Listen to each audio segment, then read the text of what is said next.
సిటీలో ప్లాట్ కొనండి. ఫ్యూచర్ లో మీరు కోటీశ్వర్లుగా మారే అవకాశం కోసం వెంటనే మాకు కాల్ చేయండి. నమస్తే రమగారు. నమస్తే జయ. శివభక్తుల కథలు చెప్పుకుంటున్నాం. నాయనార్ గాథలు అత్యద్భుతంగా.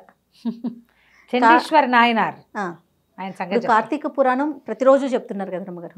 వాటితో పాటు భక్తుల కథలు కూడా వింటాం. భలే సంతోషంగా అనిపిస్తుంది. నేను డైరెక్ట్ గా వింటాను కదా, భలే ఉన్నాయండి. కథలో లీనమైపోతున్నాను. నేనే కాదు, మొత్తం మన కెమెరామెన్స్ తో సహా. చండీశ్వర్ నాయనార్ కథ చాలా బాగుంటుంది. ఎంత ఇంట్రెస్టింగ్గా ఉంటుందో. చోళ దేశంలో తిరుజ్ఞాననల్లూరు అనే ఒక ఊరుందట. ఈ పేర్లు నోటికి రావట్లేదు. అదే కదా. అయితే ఈ ఊళ్ళో యజ్ఞశర్మ పవిత్ర అనే పుణ్య దంపతులకి విచార శర్మ అని ఒక కుమారుడు ఉండేవాడు. మరి విచార శర్మ అని పేరు పెట్టారేమిటో. పిల్లాడు పుట్టినప్పటి నుంచి చాలా బ్రైట్గా ఉండేవాడు. ఏది చెప్పినా వచ్చేసేది. ఏడాది రెండేళ్ళు కాస్త మాటలు వచ్చాక శుక్లాంబరతనం అలాంటివి వచ్చేసేవి. కాస్త వయసు వచ్చాక అన్నీ నువ్వు సహస్రనామాలు అన్నీ వచ్చేసేవి. 5 ఏళ్లకి అసలు వాడు వినని పాఠము తెలియని విషయము లేకుండా అన్నీ మాట్లాడేవాడు, అన్నీ చెప్పేవాడు. విన్నది విన్నట్టు నేర్చేసుకునేవాడు. 7వ ఏటే ఆ పిల్లవాడికి చక్కగా ఇది చేశారు, ఉపనయనం చేశారు. ఉపనయనం చేసి మంత్రోపదేశాలు అవి మొదలు పెడితే అసలు ఎంత స్పీడ్గా 10 ఏళ్ళు వచ్చేసరికి సమస్తమైన వేదాంగాలు నేర్చేసుకున్నాడు. మామూలు పిల్లలకి 10 రోజులు పట్టేది ఈ అబ్బాయికి ఒక పూట పడుతుంది. అంత జ్ఞాపక శక్తి, అపరిమితమైన శివభక్తి, చాలా శివభక్తిగా ఉండేవాడు. అయితే ఏం చేశారు, ఈ పిల్లవాడిని తీసుకెళ్ళి చాలా నేర్చుకుంటున్నాడు, బాగున్నాడు అని ఒక మంచి గురుకులంలో పెట్టారు. ఆ గురుకులంలో కూడా అందరి మన్నన పొందేవాడు. పిల్లవాడు చాలా బ్రైట్ అని సామవేదం ఒక్కొక్క వేదం చొప్పున నేర్పించేవాళ్ళు. ఏది నేర్చుకున్నా వచ్చేసి. అయితే కొన్ని ఆవులు ఉండేవి. మామూలుగా గురుకులాల్లో ఉంటాయి కదా, రోజువారీ సేవకి ఆ పాలు కావాలి, వీళ్ళకి ఆహారంలోకి మజ్జిగ కావాలి. పాలు అవి తాగేవాళ్ళు కాదు అసలు. పాలు ఎప్పుడూ దైవారాధనకే. పంచామృతాలు చేసి పెరుగుని అప్పుడప్పుడు భోజనానికి వాడుకునేవాళ్ళు. కొన్ని ఆవులు ఉండేవి. ఒక కాపలా వాడికి ఆవులను అప్పచెప్పారట. అప్పచెప్తే ఈ విచార శర్మ ఎక్కడికో వెళ్ళి తిరిగి వస్తుంటే అతనికి కనపడింది. కాపలావాడు ఒక ఆవు ఎప్పటికీ కదలటలేదని ఆవును కొట్టేట్టు. చూసేసరికి తనకు చాలా కష్టంతో వచ్చింది. అయ్యో, ఆవే కదా సమస్త దైవాలకి నెలవు, పంచామృతాలే కదా శివసేవకి నిత్యం ఉపయోగపడేది. అసలు గోపంచితము గోమయము ఎంత ఇంపార్టెంట్, ఎంత మంచివి. పైగా మనం శివుని ప్రతీక అయినటువంటి విభూతికి శివచిహ్నంగా భావిస్తాం. విభూతి పెట్టుకున్నాడంటే శివభక్తుడే కదా, అంతే. అయితే ఆ విభూతికి మొదలు ఎక్కడిది? గోమయం. పిడకలు కాల్చే కదా విభూతి తయారు చేస్తారు. వీటన్నిటికీ మొత్తం శివారాధనకి ఆలవాలమైనటువంటి గోవుని ఇట్లా కొట్టాడు అని ఎంతో బాధపడ్డాడు. గురువుగారు అన్నట్ట, మరి కాపలావాడికి అప్పచెప్ప తప్పదు నాయనా, వాడు కొడతాడో కొరుకుతాడో మనం ఏం చేస్తాము అంటే, కాదు ఇట్లా ఆవును అప్పచెప్పద్దు, నేను చేస్తాను ఆవుల సేవ అని చెప్పి ఆవుల్ని తీసుకెళ్ళేవాడు. చదువుకునేవాడు. అక్కడి నుంచి పొద్దున్న చదివేసుకునేవాడు. ఎంత చదివితే అంత. కోడ్లను తీసుకుపోయేవాడు. ఆవుల్ని తీసుకెళ్ళి చక్కగా మంచి గడ్డి ఎక్కడుందో అక్కడికి తీసుకెళ్ళేవాడు. గడ్డి తినిపించేవాడు. అన్నిటికీ చక్కగా గోసేవ బాగా చేసేవాడు. పైగా వేదంగాలు చదువుకున్నాడు కదా, అవన్నీ వల్లిస్తూ మరి పునశ్చరణ చేసుకోవాలి. పొద్దున పాఠం చెప్పుకుంటాడు. పునశ్చరణ ఏముంది, గోవు ఒళ్ళు దోముతూ నీళ్ళలో దింపి ఒళ్ళు దోమేవాడు. పునశ్చరణ సామవేదం ఆధారమైన వేదం చేసేవాడు. ఇలాంటి సేవని పొందినటువంటి ఆవులు విపరీతంగా పాలిచ్చేవి. విపరీతంగా క్షీర సమృద్ధి. అంత ప్రేమగా చేస్తే ఆవులు పాలు ఎక్కువ ఇస్తాయి, చెట్లు పూత కూడా ఎక్కువ పూస్తాయి, అట్లా చెప్తారు పెద్దవాళ్ళు. అయితే ఈ సేవ చేయబడితే పాలు ఇతోధికంగా వచ్చేసరికి పాఠశాలలో గురుకులంలో బాగా వాడుకునేవాళ్ళు. పాలు ఎంతో బాగున్నాయని చెప్పుకునేవాళ్ళు. అయితే ఇవి ఇక్కడ మధ్యాహ్నము ఈయన ఇక్కడ చదువుకుంటుంటే పాలు అట్లా కారిపోతుండేవి గోవుల నుంచి. ఈయన ఏం చేసేవాడు, సరే ఎట్లాగో మన దగ్గర పాలు ఉన్నాయి కదా, గురుకులంలో చేసే సేవ కాకుండా మనం కూడా శివసేవ చేసుకోవాలనుకున్నాడు. అనుకుని ఏం చేసేవాడు, ఈ ఆవుల్ని తోలి పెట్టేవాడు కదా, ఇవి గడ్డంతా మేసి వచ్చాక ఒక చెరువు గట్టున మీద విశ్రాంతి తీసుకునేవి. ఈయన ఏం చేసేవాడు, పాలు కాసిన పెతుకుని పక్కన పెట్టుకునేవాడు. ఒక అత్తి చెట్టు కింద మట్టితోటి ఒక ఆలయంలాగా నిర్మించాడు. ఇట్లా ఎత్తుగా గోపురంలాగా చేశాడు మట్టిది.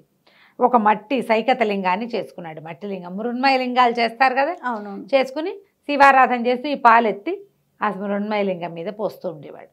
అభిషేకం చేసుకునేవాడు. అత్తి పువ్వులతోటి చిన్న చిన్నగా హారాలల్లి హారం అలంకరింపజేసేవాడు స్వామికి. ఇక రోజు మధ్యాహ్నం పూట శివారాధనే. ఇది ఎప్పుడైతే మొదలు పెట్టాడో ఇంకా ఆయన చదువు మీద ధ్యాస పోయింది. ఓహో. నిత్యము శివారాధనే, గంటల తరబడి ఆరాధన చేసుకునేవాడు. అభిషేకం అంటే ఏకరుద్రం చేయాలంటే పోస్తూ ఉండాలి కదా పాలే. ఏమైంది, ఒకరోజు ఒక పనివాడు ఎవడో ఆ దారి వెంబడిపోతూ దూరం నుంచి చూస్తే విచారి శర్మ కూర్చుని నీళ్ళల్లో మట్టిలో పాలు పోస్తున్నట్టు కనపడింది. అదేగా జరుగుతుంది అక్కడ. ఇదేమిటి పాలను ఇట బారబోసేస్తున్నాడు బాపనయ్య అనుకున్నాడు. పిలిచి పిలిచి అరిచి చచ్చిన పలకలయ్యన. ఈయన పంచాక్షరి జపంలో ఉన్నాడు, రుద్రం చదువుకుంటున్నాడు. ఇహో యజ్ఞం ఈయన చేస్తున్నటువంటి ఉంది కదా, ఏమన్నా అభిషేక యజ్ఞంలో మునిగిపోయినాడు. పిలిచి పిలిచి వాడికి విసుగుబుట్టి గురుకులానికి పోయి చెప్పాడు, ఈయన మీకు ఇక్కడికి పాలు ఇవ్వటం కాదండి, మధ్యాహ్నాలు పాలు తీసుకుని మట్టిలో పోసేస్తున్నాడు అని. అక్కడి నుంచి గురుకులంలో వాళ్ళు యజ్ఞశర్మకి, పిల్లవాడి తండ్రి ఏకనాథుడు అని పేరు కూడా ఆయన కేకేశారు.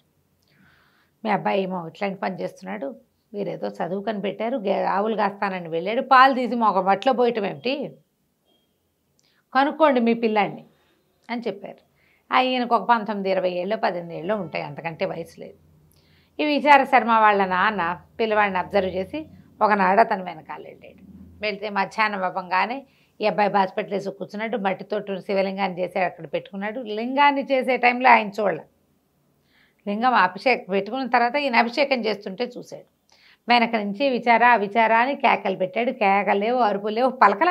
ఇక మందులో మునిగిపోయి ఉన్నవాడు, వాడికి పనివాడు పిలిచినా ఒకటే, తండ్రి పిలిచినా ఒకటే, శివారాధన అంతే, అది తప్ప రెండోది లేదు. అక్కడి నుంచి ఆయన ఏం చేశాడు, వెనక నుంచి వచ్చి ఈ గోపురంలాగా మట్టిది కట్టుంది కదా, దాన్ని ఒక్క దెబ్బ కొట్టి కొడుకుని ఒక దెబ్బ కొట్టాడు. ఆ పాల చెంబుని ఇట్లా పుచ్చుకున్నాడు కదా, ఆ చెంబు కాస్త పడిపోయి ఆ శివలింగం పడిపోయింది. పడిపోగానే ఉగ్రుడైపోయాడు ఈ విచార శర్మ. ఉగ్రుడైపోయి అక్కడి నుంచి ఒక కర్రను తీసి, నా శివారాధనని ఎవరు పాడు చేశారో వాళ్ళ కాళ్ళు తెగిపోవాలని ఆ కర్రని విసిరేసాడు. కర్రతో కాళ్ళు ఎట్లా తెగుతాయి, తగులుతుంది కదా, కానీ వాళ్ళు తెగాలి అని చెప్పి కర్రని విసిరితే ఆ కర్ర గొడ్డలిగా మారి ఆయన కాళ్ళు తెగొట్టేస్తుంది. శివభక్తుడి ఆజ్ఞని కర్రలు కూడా పాటిస్తాయి. పడిపోయాడు. పడిపోయిన తండ్రిని చూశాక ఇతనికి స్పృహ వచ్చింది. తండ్రి తను కాళ్ళు తెగ నరికేశాను అని. తండ్రి కాస్త మరణించాడు. ఇప్పుడు అతనుగా 50-60 ఏళ్ళు ఉన్న వాళ్ళకి అట్లా ఏదైనా దెబ్బ తగిలితే షాక్ అయిపోరు. ఇతను నిర్ఘాంతపోయాడు. ఇదేదో అపరాధం చేశాను, శివాపరాధంతో పాటు తండ్రి కూడా అపరాధం చేశాను, ఏం చేయాలని దుఃఖంతో కుమిలిపోయాడు. ఆ కూలిపోయిన గుడిని మళ్ళీ కట్టడం ఎట్లాగో తెలియలే. సరే ఏం చేశాడు, ఆ ఏదైతే తన తండ్రి కాళ్ళని నరికేసిందో అది పెట్టి మెడ నరికేసుకుపోయాడు. నేను కర్ర విసిరి తెగిపోవాలంటే తెగిపోయింది, నా మెడ నరికేసుకుంటాను నేనని ఆ మెడ మీదకి పెట్టేసరికల్లా ఆ మెడ మీదకి వేసుకున్న గొడ్డల్లాంటి ఆ కర్ర పువ్వుల దండగా మారిపోయిందట. పరమేశ్వరుడు పార్వతీ సమేతుడుగా ప్రత్యక్షమయ్యాడు. నాయన, నీ అపరిమితమైన భక్తి వల్ల నువ్వు ఇట్లా ఉన్నావు, నీ ఆజ్ఞని కర్రైనా పాటించాల్సిందే. శివాజ్ఞనైనా తప్పిస్తూ ఉంటుంది కానీ ప్రపంచం శివభక్తుడి ఆజ్ఞను తప్పించుకోదు, చేయాల్సిందే. భక్తుడు ఆజ్ఞాపిస్తే చేయవలసిందే. ప్రకృతి అట్లా వినాలి, యూనివర్స్ అతని మాట వింటుంది. నువ్వు నాకు అభిషేకం చేసావు, పువ్వులు సమర్పించావు, వస్త్రాలు సమర్పించావు, పువ్వులే వస్త్రాలు, ఈ 3 నీకు కూడా లభిస్తాయి. నువ్వు ఇట్లా నా కోసం తండ్రి కాళ్ళు తెగ నరికావు కాబట్టి చండీశ్వరత్వాన్ని నీకు ప్రసాదిస్తున్నాను అని చెప్పి తను ఇట్లా కావలించుకున్నాడు. ఎప్పుడైతే ఈ చిన్న కుర్రాన్ని కావలించుకున్నాడో పరమేశ్వరుడు, వాడు శివస్వరూపుడైపోయాడు. విభూతి పుండ్రాలు వచ్చేసినాయి. పరమేశ్వరుడు ఎలాంటి ఆకృతిలో ఉంటాడో అలాంటి ఆకారాన్ని పొందాడు. సారూప్య ముక్తి అని చెప్తారు. ఆ శివస్వరూపంగానే కనపడతాడు. శివుడు ఏ స్వరూపంలో మనకి దర్శనమిస్తాడో అలాంటి స్వరూప ముక్తిని పొందాడు ఇతను.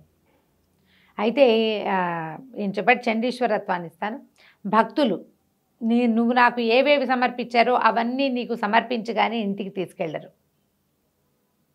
అవి నీకు కూడా సమర్పణ జరుగుతుంది అని చెప్పి అతన్ని తన దగ్గరికి తీసుకెళ్ళిపోయాడు. అయితే తండ్రిని చంపిన పాతకం భక్తితోటి చేశాడు కాబట్టి ఇతనికి ఆ పాతకం అంటలేదు. ఈ శివభక్తుడి చేతిలో మరణించాడు కాబట్టి వాళ్ళ నాన్న కూడా సాయుధ్యం లభించింది, శివ సాయుధ్యం లభించింది. సారూప్య సామీప్య సాయుధ్యాలు ఇవి ముక్తులు కొన్ని రకాలన్నమాట. సాలోక్యము శివలోకంలో ఉండటం, శివునిలో ఐక్యమైపోవటం, శివుని సమీపంలో నివసించటం సారూప్య ముక్తి. ఆ తర్వాత శివుడి లాంటి స్వరూపం, విష్ణువు దగ్గర కూడా ఇలాంటి ముక్తులు లభిస్తాయి. శివ సాయుధ్యాన్ని సారూప్యాన్ని పొందారు తండ్రి కొడుకు ఇద్దరు కూడా. ఆ తర్వాత ఈయన్ని ఏదో పేరు చండీశ్వర నాయనార్గా చెప్పబడుతున్నారు. బాగుంది కదా కదా. మహాద్భుతం. నమస్తే అండి. నమస్తే.